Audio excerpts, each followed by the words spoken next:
오늘도 하나님의 은혜가 저와 여러분에게 함께하기를 기원합니다. 지금 예루살렘은 바벨론 군대가 포위하고 있습니다. 이런 와중에 예레미야의 친족이 와서 아나돗에 있는 밭을 사라고 하였습니다. 시위대 뜰에 갇혀 있는 예레미야에게는, 그리고 나라가 멸망할 것을 아는 예레미야에게는 이 밭을 사는 게 아무 의미가 없는 일이었습니다.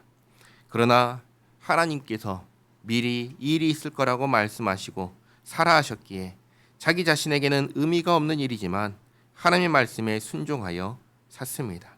그리고 그 자리에 있는 모든 사람들에게 훗날에 이 땅에서 이렇게 집과 밭과 포도원을 사는 이 평화로운 일상을 누리는 날이 올 것을 예언하였습니다. 그리고 오늘 16절 말씀입니다. 내가 매매 증서를 네리야의 아들 바룩에게 넘겨준 뒤에 여호와께 기도하여 이르되 슬프도소이다. 갑자기 왜 예레미야는 기도하면서 슬프다고 할까요? 그 이유는 25절에 나오는데 이 나라가 멸망할 것이기 때문입니다. 그러니까 예레미야는 이미 나라가 망하는 것이 정해졌다는 것을 알고 슬퍼하는 것입니다. 그러면서 주 여호와여, 주께서 큰 능력과 표심팔로 천지를 지으셨사오니 주에게는 할 수 없는 일이 없으시니이다. 주는 은혜를 천만인에게 베푸시며 아버지의 죄악을 그 후손의 품에 갚으시오니 크고 능력 있으신 하나님이시요 이름은 만군의 여호와 신이이다. 여기 18절에 아버지의 죄악을 그 후손의 품에 갚으신다는 것은 후손은 죄가 없는데 아버지의 죄악의 형벌을 받는다, 그런 뜻이 아닙니다. 전혀 아닙니다.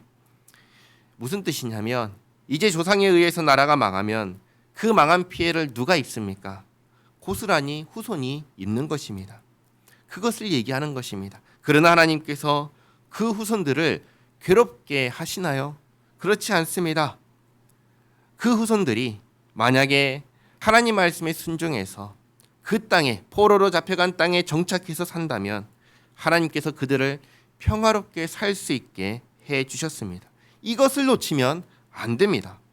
오히려 하나님은 어떤 하나님이시냐면 그 은혜를 천만인에게 베푸시는 참으로 자비하신 하나님이십니다. 19절에 주는 책략에 크시며 하시는 일에 능하시며 인류의 모든 길을 주목하시며 그의 길과 그의 행위의 열매대로 보응하시나이다. 여기 예레미야가 분명하게 얘기하지요. 하나님께서는 각자의 행위대로 그 열매대로 보응하시는 공의의 하나님이십니다. 그래서 20절, 주께서 애굽 땅에서 표적과 기사를 행하셨고 오늘까지도 이스라엘과 인류 가운데 그와 같이 행하사 주의 이름을 오늘과 같이 되게 하셨나이다. 주께서 표적과 기사와 강한 손과 표신팔과 큰 두려움으로 주의 백성 이스라엘을 애굽 땅에서 인도하여 내시고 그들에게 주시기로 그 조상들에게 맹세하신 바 젖과 꿀이 흐르는 땅을 그들에게 주셨으므로 그들이 들어가서 이를 차지하였거늘. 여기까지가 하나님께서 과거에 그리고 오늘까지 이스라엘에게 베푸신 은혜의 내용입니다. 애굽에서 인도하여 내셨고 광야에서 살 때에 지켜주셨고 그리고 약속의 땅에 들어가 오늘까지 살게 하셨습니다. 기억하시기 바랍니다. 이스라엘은 애굽에서 건진받기 위해서 하나님께 무엇이라도 한 것이 없습니다. 광야에서 살 때 하나님의 돌보심을 받기 위해서 하나님께 한 것이 없습니다. 또 약속의 땅에 들어가기 위해서 이스라엘이 하나님께 한 것은 아무것도 없습니다. 모든 것이 다 이스라엘 자신에게 어떤 받아마땅한 자격이 있어서 하나님께서 베푸신 것이 아니라 믿음의 조상들과 맺으신 언약이 있기 때문에 베푸신 은혜의 선물입니다. 하나님께서 이렇게 해주셨다면 그 은혜를 입은 이스라엘은 어떻게 반응해야 됩니까? 이 세상에서도 이런 은혜를 받은 사람들은 감사할 줄 알고 그리고 보답할 줄 압니다. 그런데 이스라엘은 그러지 않았습니다. 23절 하반절에 주의 목소리를 순종하지 아니하며 주의 율법에서 행하지 아니하며 무릇 주께서 행하라 명령하신 일을 행하지 아니하였으므로 주께서 이 모든 재앙을 그들에게 내리셨나이다. 하나님의 백성이 되어서 하나님께서 금지하신 일만 하면 어떻게 되겠습니까? 망할 수밖에 없는 것입니다. 저주를 피할 수가 없는 것입니다. 하나님께서 모세를 통해서 신명기의 설교를 통해서 그렇게 살면 망한다고 하셨습니다. 그런데 그렇게 살았으니까 말씀하신 대로 망하는 것입니다. 그러므로 24절에 보옵소서 이 성을 빼앗으려고 만든 참호가 이 성에 이르렀고 칼과 기근과 전염병으로 말미암아 이 성이 이를 치는 갈대아인의 손에 넘긴 바 되었으니 주의 말씀대로 되었음을 주께서 보시나이다. 주 여호와여 주께서 내게 은으로 밭을 사며 증인을 세우라 하셨으나 이 성은 갈대아인의 손에 넘기신 바 되었나이다. 아멘.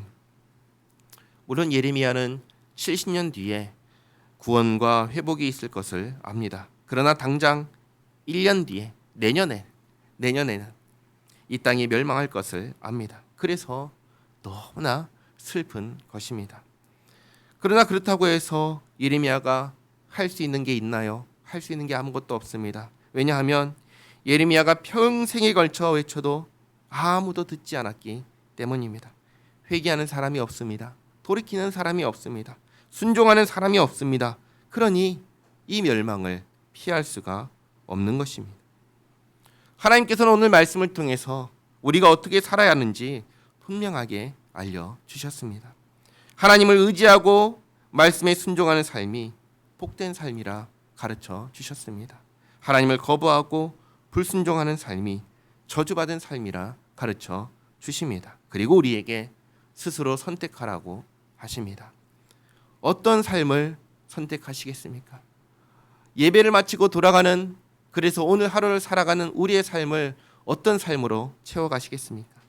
바라기는 하나님을 의지하고 하나님 말씀에 순종하며 하나님께서 약속하신 그 복된 삶을 살아가는 우리 모두가 되기를 바랍니다. 기도하겠습니다. 좋으신 하나님, 주께서 바라시는 것이 재앙이 아니라 평화라는 것을 압니다. 그러나 늘 하나님을 거부하고 불순종하기에 평화를 누리지 못하는 것을 압니다. 주님, 불쌍히 여겨 주시옵소서. 우리의 죄악된 생각을 따라가지 않게 하시고 주님만 의지하며 주님 말씀 따라 살게 하옵소서. 예수님의 이름으로 기도하옵나이다. 아멘.